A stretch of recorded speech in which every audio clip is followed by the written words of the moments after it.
Good morning everyone. আজকে হচ্ছে আমার দাদার রিসেপশন। এর আগের ব্লগে তোমরা দেখেছো কালকে আমার দাদার বিয়ে ছিল। আজকের এই ব্লগটা পোস্ট করতে অনেক লেট হয়ে গেল। যেদিন বিয়ে ছিল তার পরের দিনই কিন্তু রিসেপশন ছিল, কিন্তু আমার এই ভিডিওটা পোস্ট করতে প্রায় 20-25 দিনের গ্যাপ হয়ে গেল। তার জন্য সরি গাইস। ডেকোরেশনের কাজ এখনো চলছে, প্রায় শেষের দিকে। যদিও আমরা লাঞ্চ করতে এসেছি। এখানে পুচকুটাকে দেখো, আমার দিদির ছেলে। তোমরা আগে নিশ্চয়ই আমার কোনো ব্লগে দেখবে ওকে। কি দুষ্টু হয়েছে আর কি বলবো। বাড়িতে কিছু ওকেশন থাকলেই ওর সাথে আমার দেখা হয়। এখানে বাড়ির জামাই এন্ট্রি করে নিয়েছে, তার সাথে তার বাহন, মানে বুঝতে পারছো আমাদের লাকি।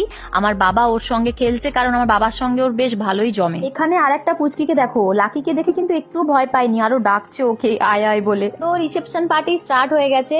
তো আমরা সবাই রেডি হয়ে পৌঁছে গেছি। তো এখানে ব্রাইড আর গ্রুমও স্টেজের উপর দাঁড়িয়ে আছে, সবাই আসছে, গিফট দেওয়ার পালা চলছে এখন। আর এখানে ফুচকা খাওয়ার পর্ব চলছে। আর এখানে স্টলের সামনে ভিড়টা শুধু দেখো, এটা কিন্তু ফুচকা স্টল। আমি অনেকক্ষণ ধরেই ট্রাই করছিলাম, বাট এখনো পর্যন্ত আমি সাকসেস হইনি। আমার মা নিয়ে এসে আমার হাতে দিল, তাই সাইডে দাঁড়িয়ে ফুচকা খাচ্ছি আর সবার ভিডিও করছি। তো আমার ননদিনী আর আমার বরমশাই দুজনেই রেডি হয়ে পৌঁছে গেছে। একটু লেট হয়েছে, বাট ঠিক আছে, চলবে। আমার সঙ্গে এই ছবিতে এখন আমার মা আর আমার ভাইজি। ও যদিও বাড়িতে থাকে না, বাইরে থাকে পড়াশোনার জন্য।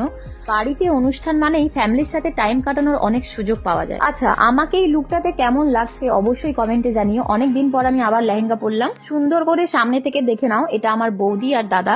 দুজনকে কি মিষ্টি লাগছে, কি আর বলবো। ওদের 6 বছরের সম্পর্ক আজকে পূর্ণতা পেল। আর এখানে সুপ্রভাত আমার ভাইজি ছবি তুলে দিচ্ছে। সত্যি কথা বলতে আমার ভাইজি সব অনুষ্ঠান অ্যাটেন্ড করতে পারে না, যেহেতু বাইরে থাকে, তাই ইচ্ছে মতো যত খুশি ছবি তুলে নিয়েছে আজকে। আর এখানে চলছে গল্পের আসর। বাড়ির সমস্ত ছেলেরা দাঁড়িয়ে আড্ডা দিচ্ছে। এদিকে বাড়ির বড় ছেলে আর বৌমার ছবি তোলার পর্ব চলছে। তো রিসেপশন পার্টি প্রায় শেষ এখন।